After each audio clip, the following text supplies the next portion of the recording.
प्यारे साथियों, आप सभी का स्वागत करता हूं। जैसा कि आपको पता है कि हम लोग जो है यहाँ पे आरसीसी सब्जेक्ट को जो है डिस्कस कर रहे थे।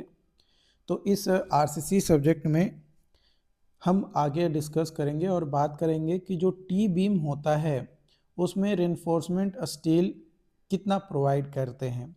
तो मिनिमम जो टेंसाइल रेनफोर्समेंट हम प्रोवाइड करते हैं टी बीम में, वो उसका area A S T is equal to 0.85 E W into D by F by जो है कैरेक्टरिस्टिक स्ट्रेंथ होता है स्टील का, जो कि न्यूटन पर एम स्क्वायर में इसका यूनिट होता है। मैक्सिमम टेंसाइल और compression steel A S T is equal to 0.4 into B W into D. ये फॉर्मूला के हिसाब से जो भी हमें वैल्यूज आएंगे उतना हम मैक्सिमम टेंशन या टेंसाइल या कंप्रेशन स्टील प्रोवाइड करेंगे। Traverse reinforcement as per IS code 456/2000 clause number 23.1, total जो एरिया होगा ट्रावर्स रेनफोर्समेंट का should not be less than 60% of main bar. Main bar के 60% से कम नहीं होना चाहिए, provided in middle part of slab. इससे रिलेटेड 2021 में क्वेश्चन पूछा गया है। Position of neutral axis, actual neutral axis, there may be 3 positions of neutral axis within flange, at the flange and wave junctions, outside flange और within rib, है ना। within flange, at the flange and wave junctions and outside flange और within ribs।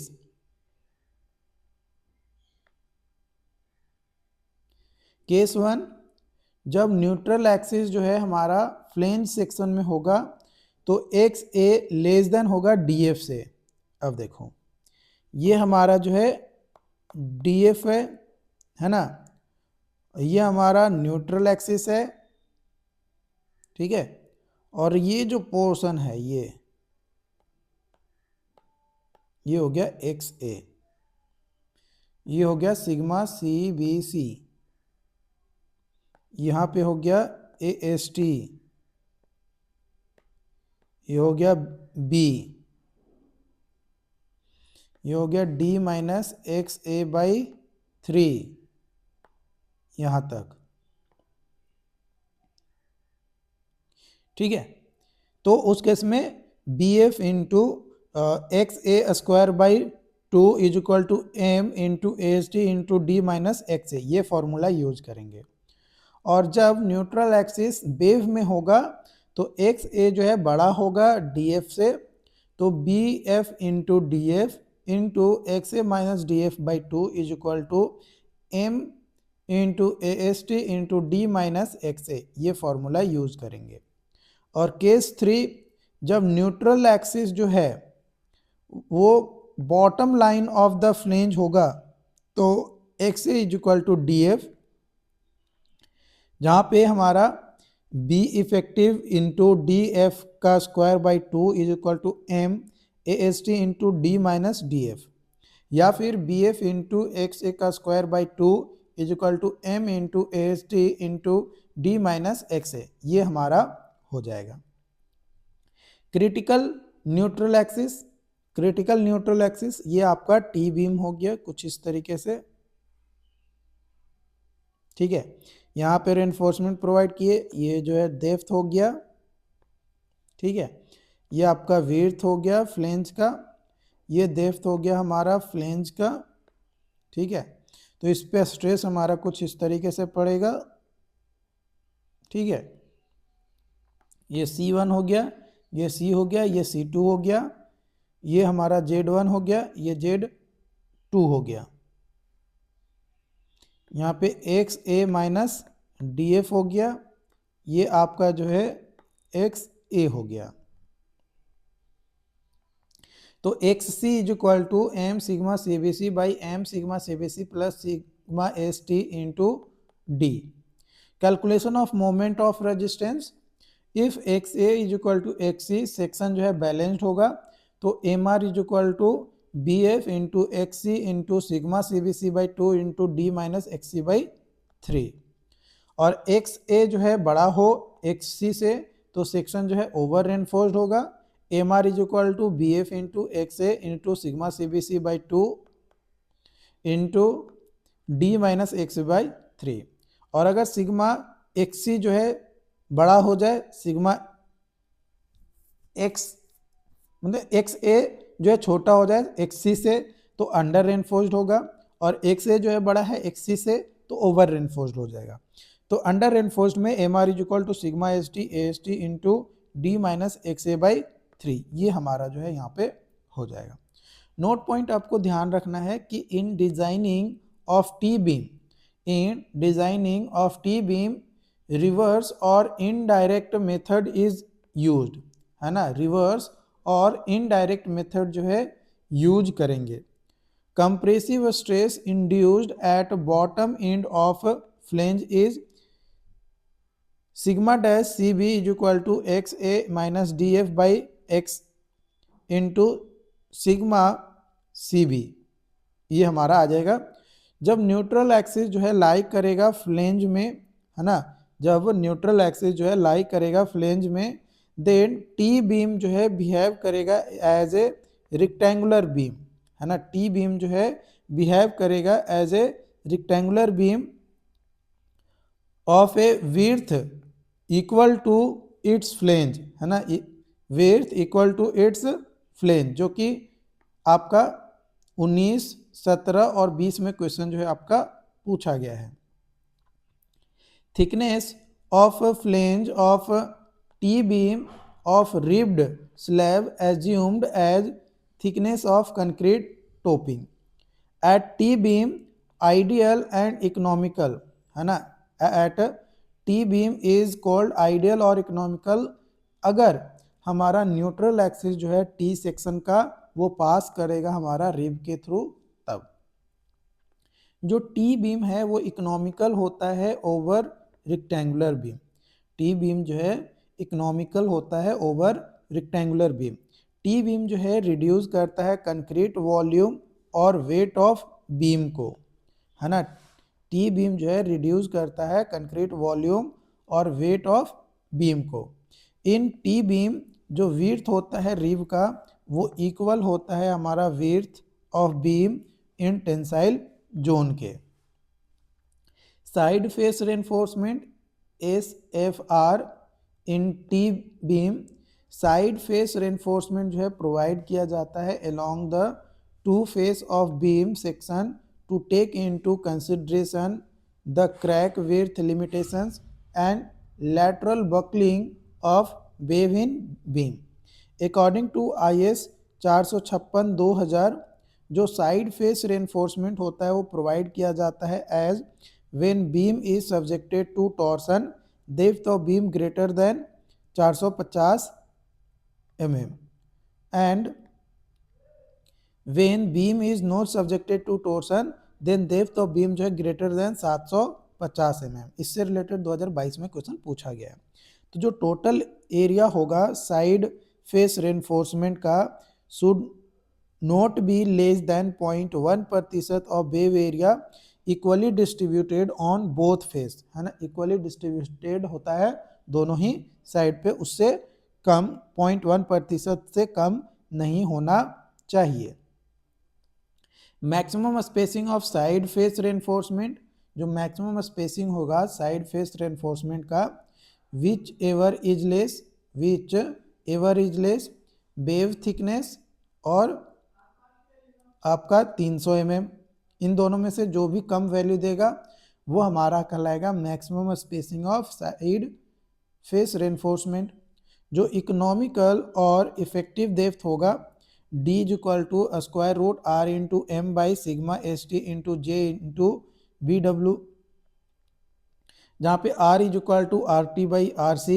Are T जो है cost of 1 cubic metre steel, R C जो है cost of 1 cubic metre concrete, J जो है लीवर आर्म कांस्टेंट, एम जो है resisting moment and B W जो है विड्थ ऑफ वेव हमारा होगा।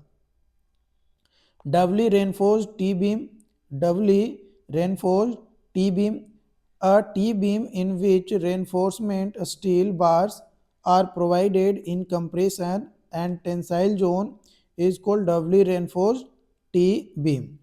Doubly reinforced T-beam is not economical because a stress produced in compression steel is less than permissible steel. जो analysis है W T beam का, पहला actual neutral axis when X A greater than D F, तो B effective into D F into x A minus D F by two plus 1.5 into M minus one into A S into X minus D dash is equal to M into S T into D minus X when x a less than df, when x a less than df, b effective X A का square by two plus 1.5 M minus one A S into X minus D का dash is equal to M into S T into D minus X. Critical neutral axis के case में X is equal to M into C A by T A plus M into C A into D. Determination of section X A जो है less than X C under reinforce section, X A is equal to X C balance section और X A greater than X C over reinforce section. Calculation of moment of resistance, MR is equal to B effective into DF into CA plus CA dash by 2 into ZA plus M 1.5 into M minus 1 into AS into sigma CB1 into Z2। आपको ध्यान रखना है कि जो L beam है ये design किया जाता है फॉर बेंडिंग मोमेंट और टॉर्सन मोमेंट के लिए। एल बीम जो है परमिसिबल होता है, stress of concrete is taken less than 30%। Beam जो है यूज़ किया जाता है for design of stairs and lift, है ना। बीम जो है यूज़ किया जाता है for design of stairs and lift. T beam जो कि एलएसएम में अगर हम देखें तो neutral axis N A x U is equal to 0.43 X U plus 0.57 X U. तो पोजीशन अगर हम देखें न्यूट्रल एक्सिस का तो तीन केस आता है न्यूट्रल एक्सिस के। एक यहाँ पे होगा, है ना, केस वन बीच में होगा यहाँ पे डीएफ के, फिर मतलब तीन केसेज आपका यहाँ पे जो है जनरेट होंगे। तो इन तीनों केस के लिए अगर हम देखें तो जब neutral axis with in flange होगा तो एक्स यू जो है लेस होगा डीएफ के, और व्हेन न्यूट्रल एक्सिस जो है एट फ्लेंज होगा और वेव जंक्शन पे होगा तो X U is equal to DF होगा। और जब न्यूट्रल एक्सिस आउटसाइड फ्लेंज होगा या विद इन रिब होगा तो एक्स यू जो है बड़ा होगा डीएफ से।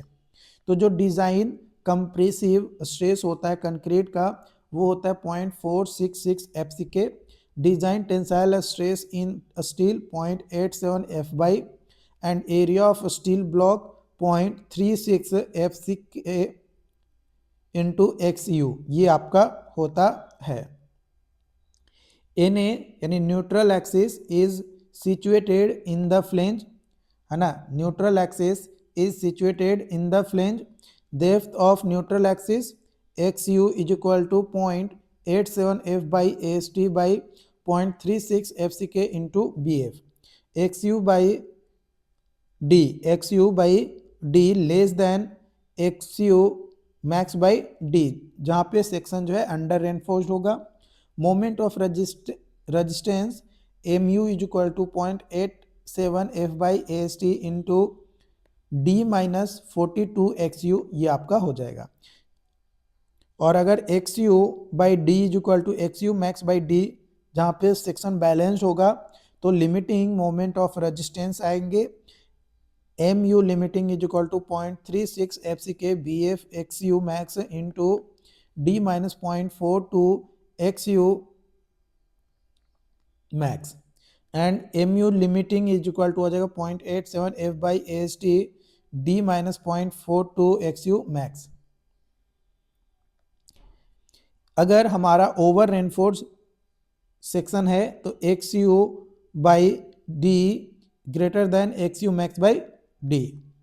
इन टी बीम है ना, टी बीम में जो इक्विवेलेंट रेक्टेंगुलर स्ट्रेस होता है ब्लॉक का for concrete within uniform stress 0.47 F by then will have depth 0.15 XU plus 0.65 depth के एज पर व्हाइटनेज थ्योरी जो मैक्सिमम डेप्थ होगा स्ट्रेस ब्लॉक का for balance section of concrete beam is limited to 0.537 D। MOR यानी moment of resistance for balance section MR is equal to 1/3 sigma C by B D square, जहाँ पे sigma C by जो है cylinder compressive strength होगा concrete के, cylinder compressive strength होगा concrete के। ठीक है, बात करें अगर हम कॉलम की तो कॉलम जो है ये हमारा वर्टिकल कंप्रेशन मेंबर होता है जो कि कैरी करता है एक्सियल लोड को, है ना। कॉलम जो है डिफाइन किया जाता है as a vertical compression member which carry axial load को। Short column fail in compression while long column जो है इन बकल, है ना। लॉन्ग कॉलम जो है बकल में फेल करता है और शॉर्ट कॉलम जो है कंप्रेशन में फेल करता है।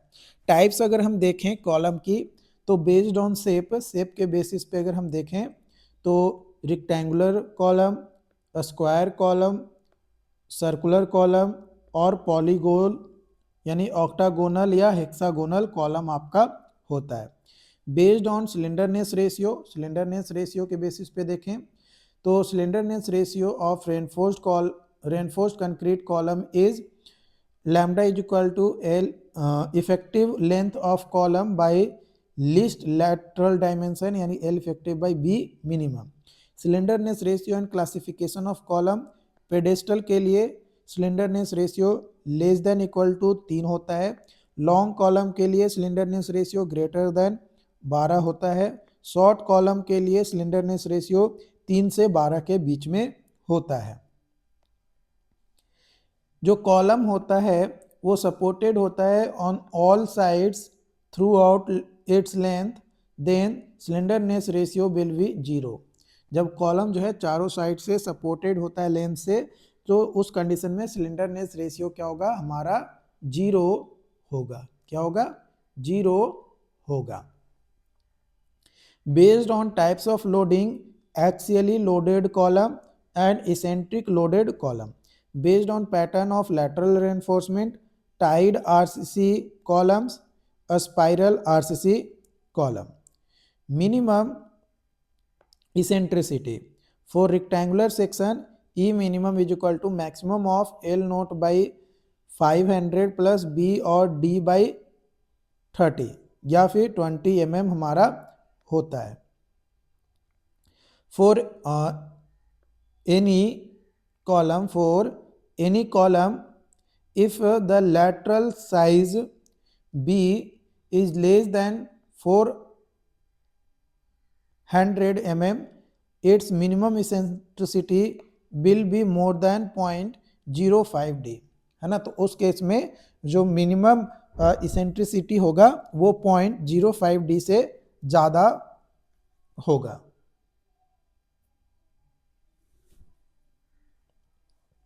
फॉर नॉन रेक्टेंगुलर सेक्शन के लिए जो हमारा ई मिनिमम है वो मैक्सिमम होगा हमारा L नोट बाई 300 या फिर 20 mm।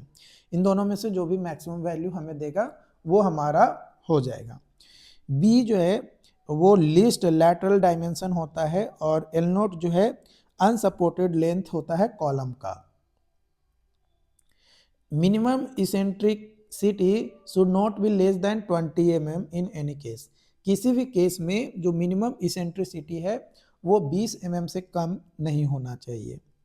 Reinforcement for column, column के लिए रेनफोर्समेंट बात किया जाए, लॉन्गिट्यूडनल रेनफोर्समेंट मिनिमम जो है 0.8% होता है gross sectional area of column के। इससे रिलेटेड 23, 22 में क्वेश्चन पूछा गया अलग अलग एग्जाम्स में। जो मैक्सिमम है वो 6% of gross section area, minimum जो है 0.8% ग्रॉस एरिया के, और मैक्सिमम जो है 6% होता है। But it is generally 4% taken due to concreting problem. Concreting problem को देखते हुए हम जो है मिनिमम कितना लेकर चलेंगे, 4% लेकर चलेंगे, ताकि कंक्रीट प्लेस करने में किसी तरीके का कोई भी आपत्ति या कोई भी दिक्कत जो है हमारा ना हो। Pedestal with plane concrete, pedestal with plane concrete 0.15% यानी 0.15% ऑफ ग्रॉस एरिया सेक्शन, और मिनिमम डाया जो है 12 mm हम यूज करेंगे। रेंज जो होता है हमारा मेन बार का डायमीटर का वो 12 mm से 50 mm होता है।